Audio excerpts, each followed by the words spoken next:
It's Thursday. I've had as much sleep as I can get away with without having to get out combining. I'm going to fill up with diesel now. Liv's just cleaning out the door seal with the broken glass. Get the door on that. Andrew's out doing some spraying. Rob's just moving some grain around, so is my dad.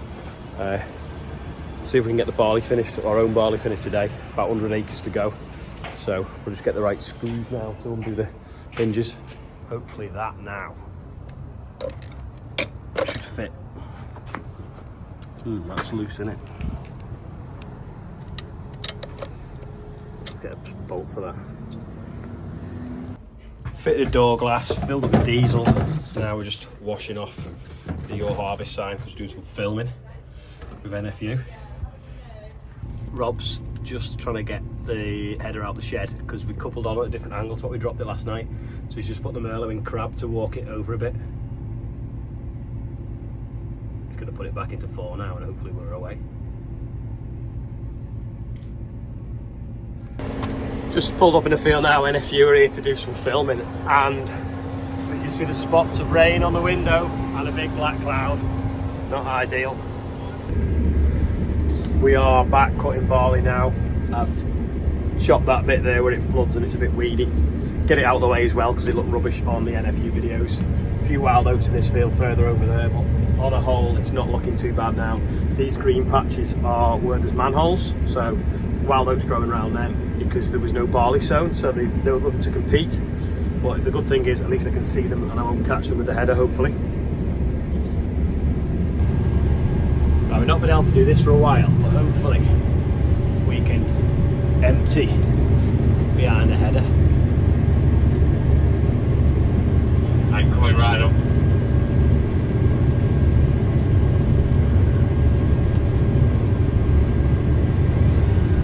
There we go.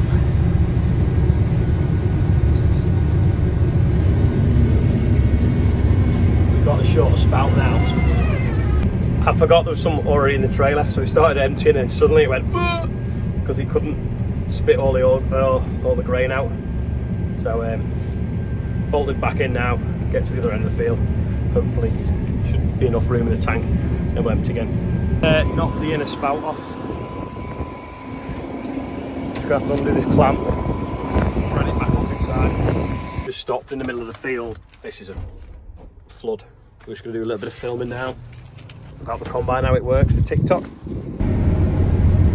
936 and the other fence carting today. Obviously, if you've been here filming today, I've just had a chat with one of the guys in the comms team. He had a really interesting job before he worked for the NFU. He's got an interesting job now, but it was a really interesting job. Anyway, it's about a 20-minute sort of cab chat thing, so I'll save that for another time. It's too long to put in today's video. Really, really windy, black clouds today, and we keep getting spots of rain.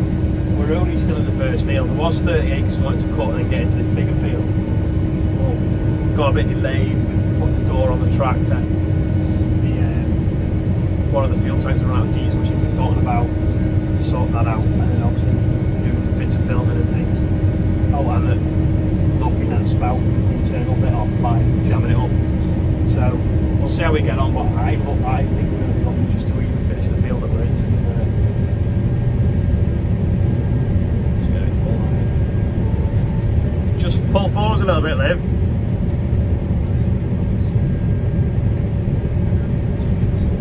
What was that, sorry?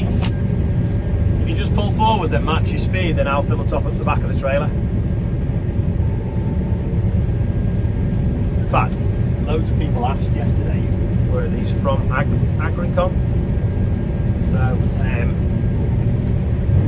I've had loads of walkie-talkies in the past, but they've not had the range that these have got, or the battery life. Anyway, I think we might put a booster station up on the farm, and then that'll give them an even bigger range.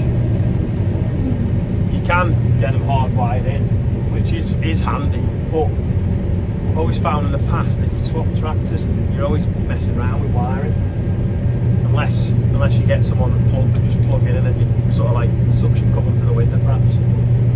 Because I think these are 5 watts, whereas them could be 25 watts. But yeah, they've been really handy. We obviously used them on the combine. combine, well, they were invaluable for that, helping us keep the roads clear and know what was going on. And we basically pace noted the route. Not only did the car hold people back, it also told us if there was anything coming and what the roads was like, so we knew it was a tight bend coming up to back off. If it was clear, nothing was coming, we could use all the road and sort of like thunder through. So yeah, but they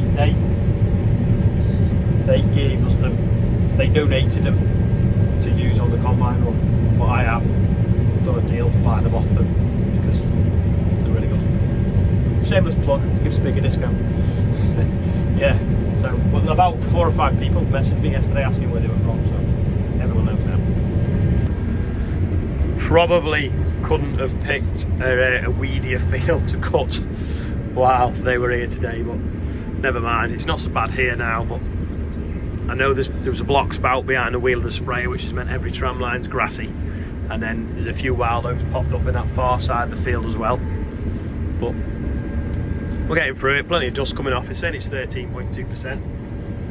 Not so sure it actually is. I've not cross-checked it with the one in the yard and calibrated it. In this field now, it's 65 acres. I've probably done, I don't know, 40 of them. But just look at the satellite picture. This is what's coming within the next hour. It doesn't look good. I think we're going to get rained off. I just turned the air conditioning up a little bit because it's a bit cold, and I've just steamed the window up. I might have to put it back down a little bit. I think it's that one. It must be 22 outside, and it was set to low, and then I changed it to 21, and it did that. It's quick. Big stone there on the knife that Rob's going to pull off. Well, it's not massive, but it'll do some damage. James has come to supervise. He's 13 today, so he's illegally allowed to ride on the combine. No, I said it might rain before we finish the field.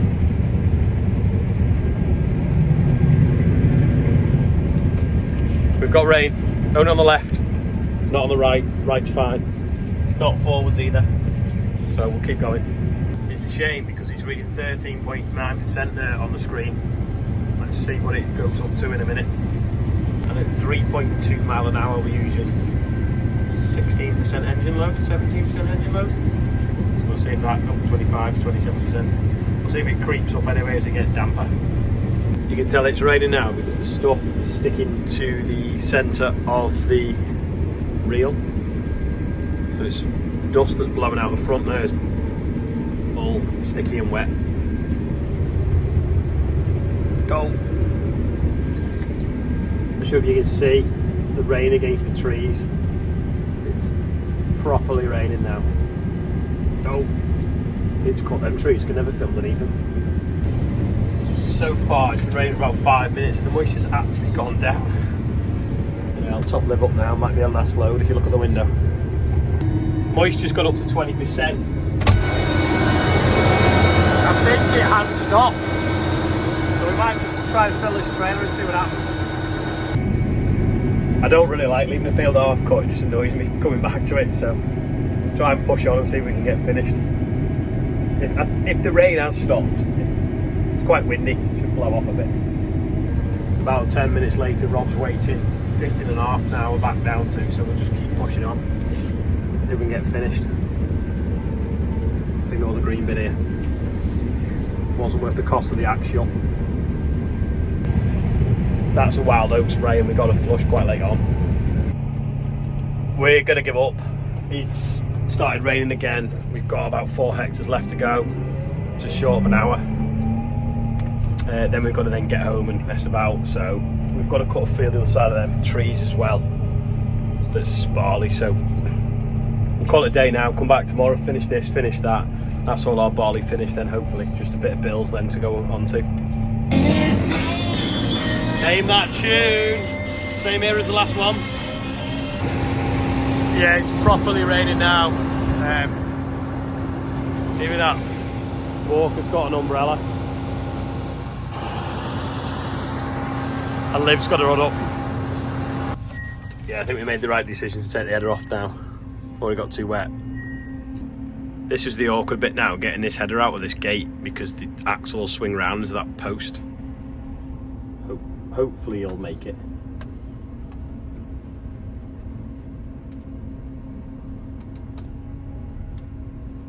Go on, it's all right at that.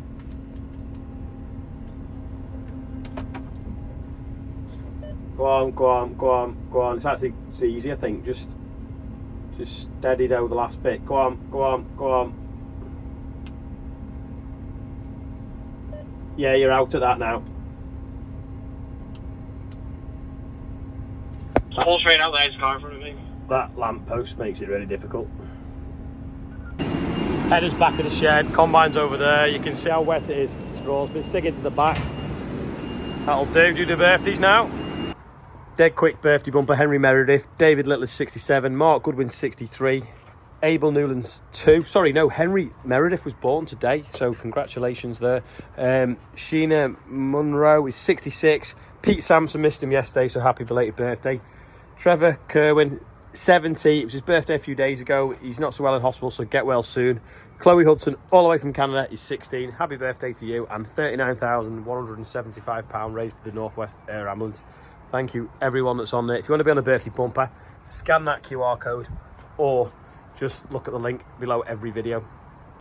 Talking of QR codes, if anyone wants to scan that one, we are nearly £100,000 raised from doing the Combine Challenge, John O'Groats to Land's End. So if everyone watching just gave £1, we'd easily do the £100. Anyway, I'm going to put the link as well below today's video, but if anyone can spare £1 or so, or 20 or 100, please do, it'd be amazing, thank you. Anyway, that is all for today. Feeling a lot better now, think I've shook it off. Thanks for watching, I'll see you tomorrow. I'm going to try and get some straw bale, although this rain is not helping.